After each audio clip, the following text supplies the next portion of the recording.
SahibulSaif. So repeat the question again. In this way, how we can walk in this way to do less mistakes? How are you going to reduce the mistakes while in this way, and to do more right things? There are Bismillah ar-Rahman ar-Rahim. There are so many ways that you can do it. I'm looking to see what is the way that is most necessary right now, especially for the person who asked the question.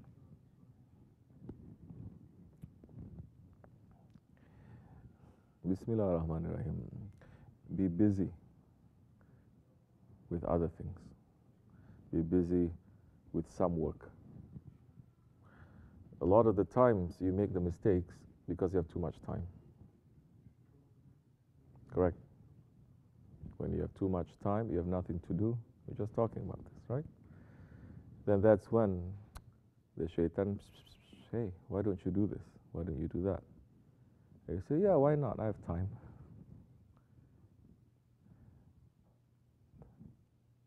Shaykh Efendi, Hazretleri, he's always saying that every day when he wakes up, he has a list of things that he has to do. And I was very happy because I used to do that a lot. I still do. Planning the day. Because wasting it is haram, and to waste time, Allah subhanahu wa ta'ala is swearing on time, it is more haram. So, when you are in that habit, you wake up, in the way of Allah, in this way, and you say, now I have to do this. I have to pray. I have to fix something connected to this way. I have to spend time with the family like this. I have to go to work like this. You are concentrating now, you're making intention to do all those things for the sake of Allah. You're not making intention to do wrong things. Don't wake up with the intention to do wrong things. Just by having good intentions, you're going to get rewarded from that. And stick to the plan that you have. Make your day to be busy running in the service of Allah. That time your mind is not going to run away somewhere. Because you say, I have to finish this by this time, I have to do this, I have to speak to this person, I have to do. Everyone, you will have things to do. If you listen to your heart and you ask, what is it that I can do for the sake of Allah? Whether you're in the Dergah, or whether you're in Dergah somewhere else, or if you're not in the Dergah. Maybe you're saying, I'm just going to read something. The history of Sahabi Kiram. Maybe I'm just going to read something about the history of the Ottomans. Maybe I'm going to look at something, but you keep your day full like that. And every day is going to be slightly different. That way you have a mistake, you're trying to fix it. You keep yourself busy, you keep yourself distracted, because the ego now, it is worse than any animal. But the animal, one of the ways that you can control an animal, it is when you distract it. Correct? You distract it. You don't try to attack it. You let it to become what? In ghaflat. Our ego is like that. Sometimes, when you think wrong things, whether it is depression or sadness or thinking wrong things, sit and watch yourself thinking. Sometimes it comes very strong, but most times it comes in and out. You never stay there for 10 minutes, half hour, just on one wrong thing that you're thinking. It comes in and out because that is the nature of whispering. It is soft. It is near. It is soft, but it goes in and out. What makes you to now take that whispering and to make it into a reality is when you give it a lot of attention. Sometimes no longer the whispering is there, but you want to hear it in your mind over and over again. You are the one taking it and stretching it and making it to become more than what it is. Because sometimes you notice yourself, even when you think wrong things, it goes in, okay, then suddenly you get distracted with something else. Correct? And then say, oh, no, I'm supposed to be sad, so you go back to it again. And then you become sad, you're thinking, then something else happens, and then you say, no, I have to. No. All those other times,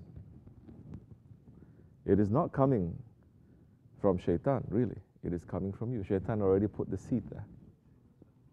You are the one who's making it to grow. Now, that kind of distraction is coming from Rahmani.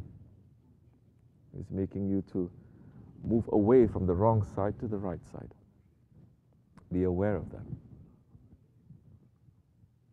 When you are a little bit more aware of that, then you're not going to take it so seriously. You know it's going to come, it's going to go. Then you're going to know, okay, I feel like this. You have to be honest with yourself. Do you like this or you don't like this? Do you want to be in this kind of situation or not? Only you can answer it. For some people, they want to. So even if Rahmani distractions happening, they push it away because, no, I want to be sad. No, I want to be bad. I want to be like this. I want to be like that. You are the one making the decision. That's why on the Day of Judgment, Shaitan is going to say to Allah, I never force anyone to do anything. I did not take a gun to put it to his head to force him to do anything. I just whisper. Now you know what? Allah is also whispering to us. Allah is nearer to us than Shaitan. Allah is nearer to us than a jugular vein. And Allah is saying in that same ayat, He's whispering to our soul.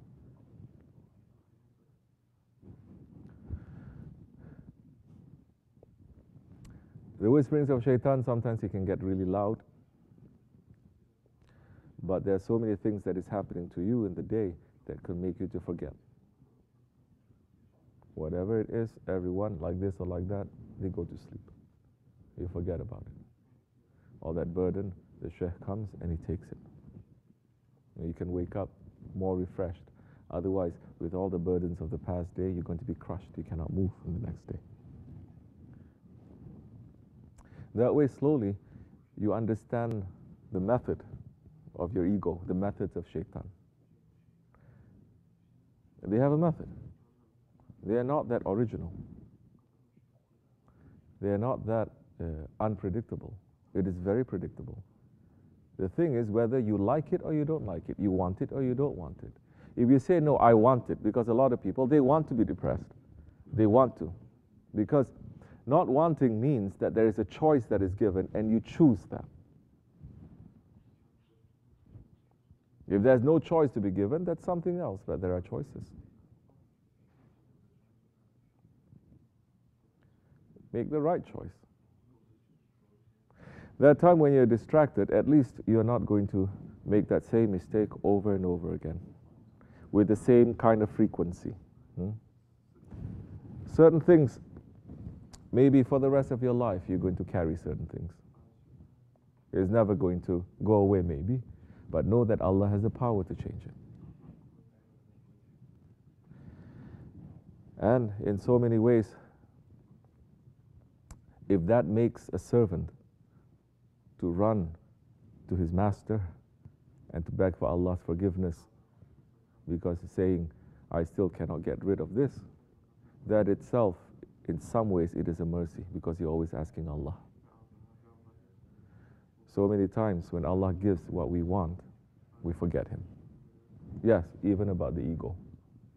You start thinking that you're a good one, you're the best one, you're without any mistakes.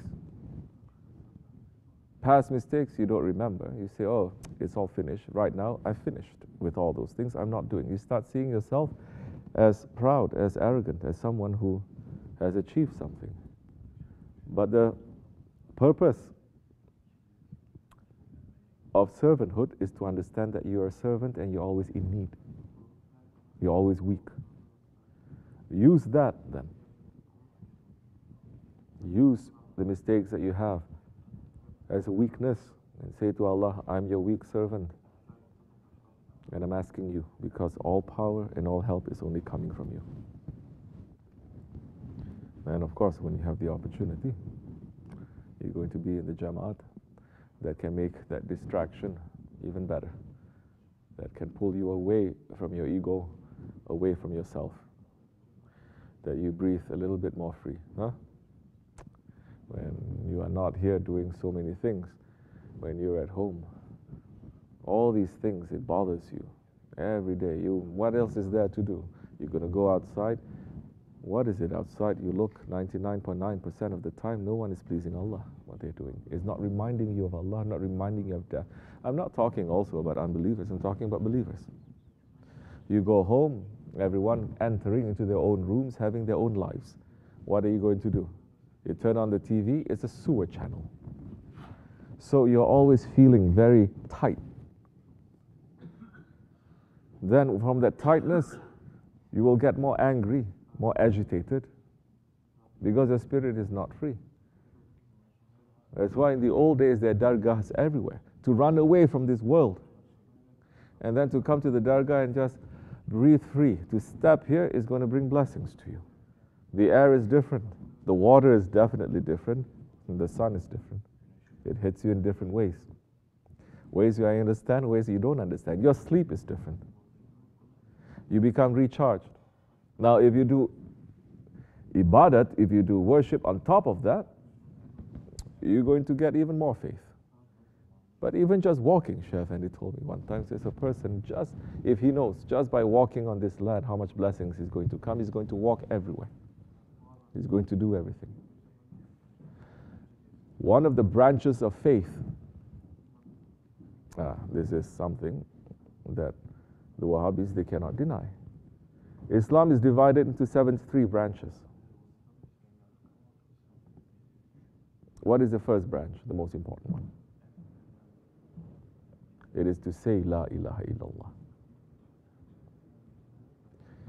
And the last, the 73rd branch, it is to remove something harmful in the way. Whether like it is a stone that is in the way on the road, piece of wood, something that is harmful there, you're removing it. There is a physical way that you're removing the harm. Now, there is also the way spiritually that you're helping to remove the harm from that way, spiritually. That is a branch of faith. So which means that if you say La ilaha illallah night time, that we are making a zikr, and the morning time you get up and you work, yes, you even go to the barn to help. You're fulfilling now, between that and that, all 73 branches of faith. You don't have to know too much, you don't have to study too much, but you're doing it. You're doing it. Inshallah, may Allah accept it, inshallah. You understand? Fatiha. Amin. Assalamu alaikum.